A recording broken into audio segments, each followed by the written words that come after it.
Alfredo Blanco con nosotros y su opinión de todo lo que está ocurriendo. ¿Cómo te va, Alfredo? ¿Qué tal, Ricardo? Coyuntura económica complicadita, ¿no? Sí, vos decías que bueno, hemos tenido desde el martes pasado a hoy muchas situaciones que vale la pena hacer un comentario. Bueno, para empezar, se conoció el índice de precios. Sí.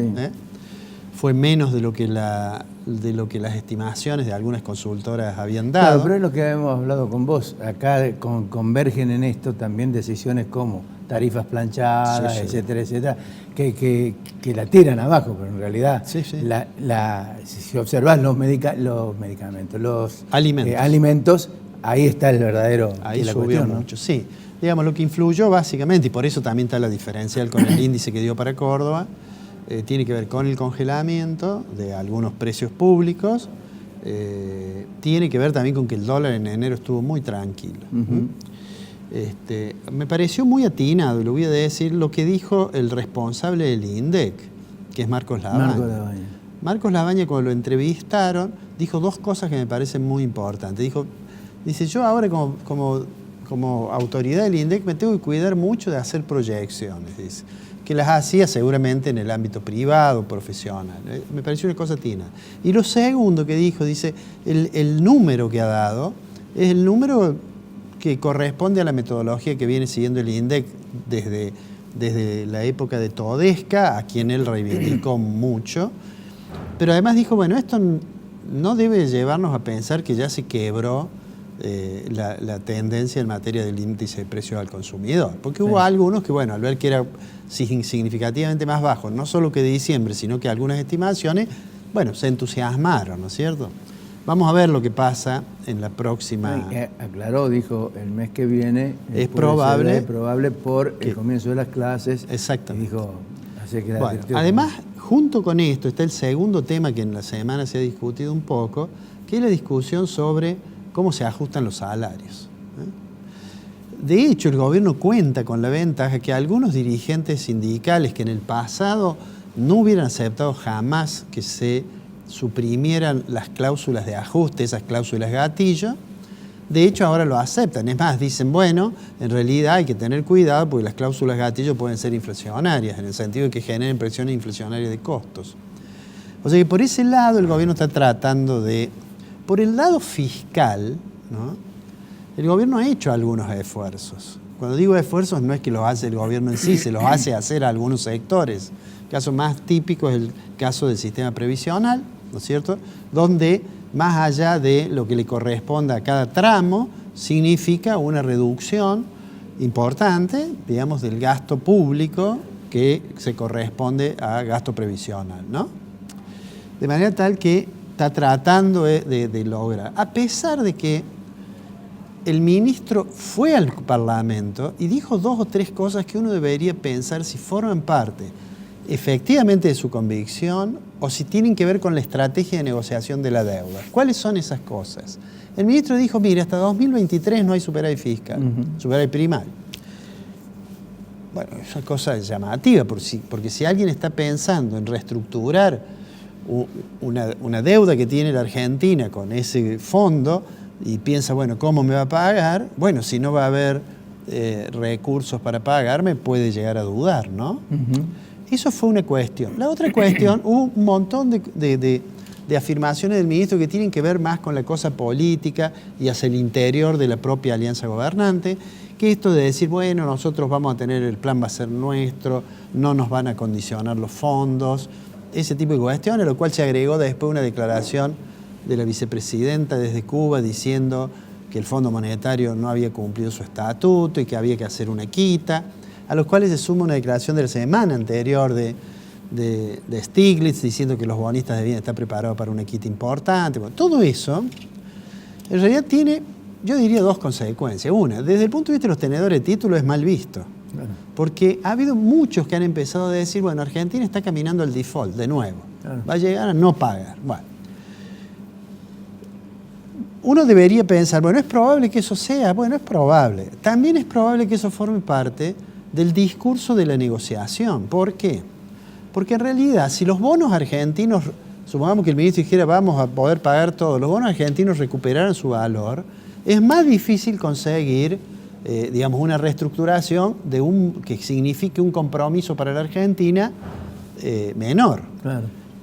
Si los bonos bajan, ¿no es cierto?, es más fácil acordar. Ahora, si bajan mucho, Ricardo, es más riesgoso. es peligroso porque lo compra gente que puede esperar 10 años para hacer un juicio en Argentina. Entonces, digo, eso ya pasó. Ya eso lo vimos. ocurrió, fue Ya lo cuando en su momento aquel pequeño porcentaje de bonistas que no habían aceptado la reestructuración siguieron el camino de juicio, terminaron el juicio en Nueva York del juez Griesa y terminó fallando de que había que pagar y tuvimos que pagar. Bien, entre ellos el Fondo Elliott, por ejemplo. Claro. Bueno, digo, esta situación, digo, es opinable para qué lado va. Ahora hay una cosa que es un dato que no es opinable, y es que el ministro ha dicho en reiteradas oportunidades que había que negociar hasta fin de agosto, hasta fin de marzo. ¿Y por qué? Bueno, porque después de marzo empieza a haber otro tipo de compromiso, entonces quería tener cerrado a fin de marzo, ¿no? Bueno, eso da la impresión de que va un poco lento.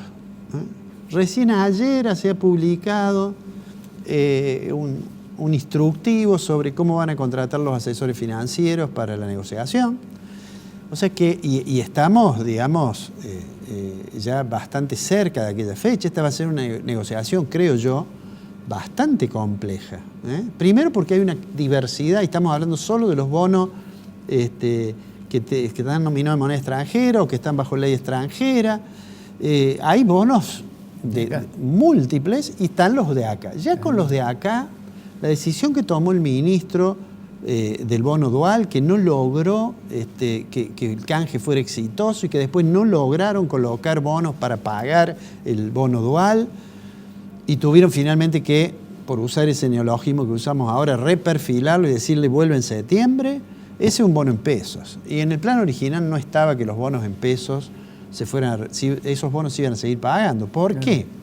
Porque debería protegerse eso, porque el Estado va a seguir demandando financiamiento. Y como el mercado internacional ya no lo tenemos, entonces deberían intentar generar mejores expectativas en relación al crédito doméstico.